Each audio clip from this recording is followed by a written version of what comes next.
Bibe byiza wakoze subscribe kuri Nyayo TV show. Uyu ni wa mujyama wanyu nanone ndagarutse ndagira ngo tuganire rero ku makuru agiye atandukanye ari kuvugwa no muri showbiz mu Rwanda. Amakuru agiye atandukanye turahera rero ku gitaramo cyabereye muri BK Arena. Umusaza Tiger B yari afite igitaramo hanyuma cyitabiriwe n'abantu benshi cyane nkuko mwagiye mubibona. Igitaramo cyari cyitabiramo n'abantu benshi cyane, cyaririmbwemo n'abantu benshi, abasitari bagiye batandukanye. Turagaruka rero nanone n'abahanzi bagiye bajya mwakira gitaramo ariko batarari kuri fishi bagiye bahabwa opportunity yo kuba baririmba mwakira gitaramo. Mu by'ukuri rero kira gitaramo cya DBN ni igitaramo cyari kimaze iminsi nkuko abanyarwanda twari tumaze iminsi twiteze igitaramo cya DBN.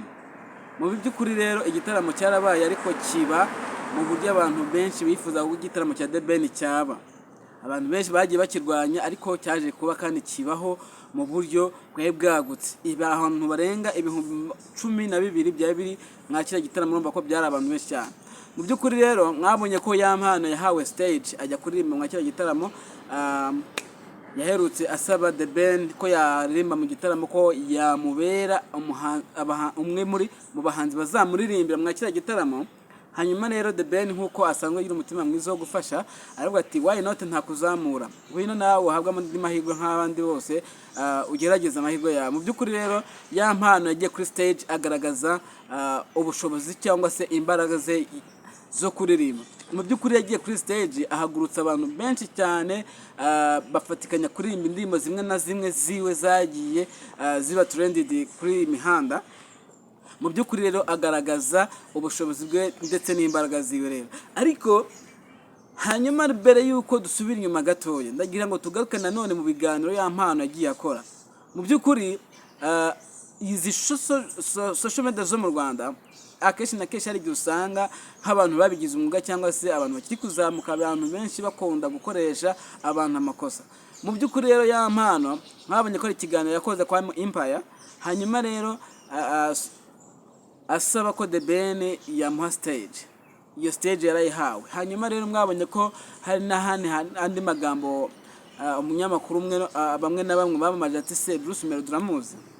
Yampano mu by'ukuri akimara kubarwa ko Bruce Melody amuzi, yampano yavuze yuko atazi Bruce Melody, ariko mu kuvuga ko atazi Bruce Melody ntabwo amuvuze kuko atamuzi mu buryo bw'ubuhanzi. Yampano birashoboka ko ashobora kuba yarasabye Bruce Melody gukora collabo y'indirimbo yari agiye gusohora. Hanyuma rero Bruce Melody kubera ko nawe yari afite ibyo yarahugiyemo cyangwa se album yari afite album yari ari gukoraho, hanyuma rero asanga Bruce Melody nawe arahuze. Yampano rero nk'umuhanzi uri kuzamuka cyangwa se nk'umuntu wari witeze imbaraga zivuye ahandi hantu, yahise ko yumva ko nyine Bruce Melody amukate cyangwa se atamuhaye ibyo yifuza. Hanyuma rero itangazamakuru rimubajije ku bijyanye na Bruce Melody aravuga ngo Bruce Melody ntago amuzi. Mu by'ukuri rero ndagira ngo iki kintu tuyishyireho agakone, kubera yuko sometime hari igihe umuntu yumva ko ibyo yagakwiye gufashwa cyangwa se uwo akeneye kamufasha namuhamagara ari buze guhita mwumva, kandi biragoye ko tuvuga nk'urugero njye ushobora kumpamagara ugasanga ndahuze, wenda uri witeze ko ibyo ukeneye kuri nyewe ndi buvuguhe, ariko ugasanga njye ndahuze nibere mu byanjye. Kigero rero sinzati ibyanjye ngo nze gukora ibyawe. Mu by'ukuri rero yampano ni umuhanzi ukomeye, ni umuhanzi wagutse, ni umuhanzi ufite ibikorwa, afite n'indirimbo ziwe zakunzwe cyane zagiye ziba trended. Hanyuma rero yampano biza kurangira rero, ariko n'ubundi Bruce Melody bundi niyo watangaje avuga yuko yampano yamwandikiye aramubwira ati mfite indirimbo dushobora kuba twakorana unyemereye. Bruce Melody rero nawe kuko yari afite ibintu byinshi cyane yari ahugiyemo birangira atabonetse. Mu by'ukuri rero yampano nanone reka tube tumuvuyeho gatoya.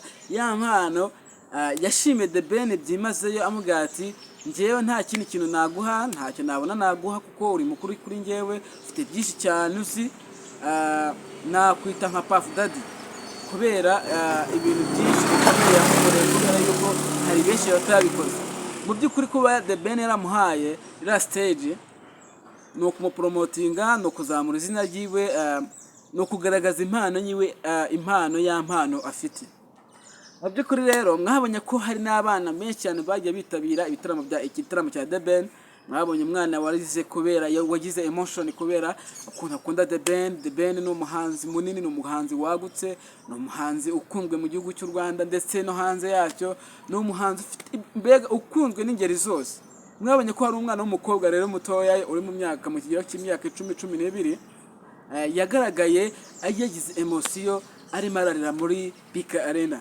Ariko The Ben nawe rero akimara kubona ifoto y'uwo mwana nawe byamwanze mu nda, atumiza kuwo mwana aramusuriwe mu rugo, bagirana ibiganiro byimbitse, ibiganiro nyine birambuye, mu by'ukuri wabonaga ko bari bizihiwe. Mwabonye ko The Ben rero mbere yuko akora n'igitaramo yashyize indirimbo hanze yitwa True Love, ni indirimbo yakunzwe cyane imaze kuya miliyoni 2,700 ngahe, hafi 3. Mbega byari byiza cyane mu by'ukuri. Rero ndagira ngo ubwire wowe utarakora subscribe, nyarukira kuri Nyayo TV Show ukore subscribe, hanyuma tujye tubana 5 kuri 5 ubona amakuru yizewe. See you.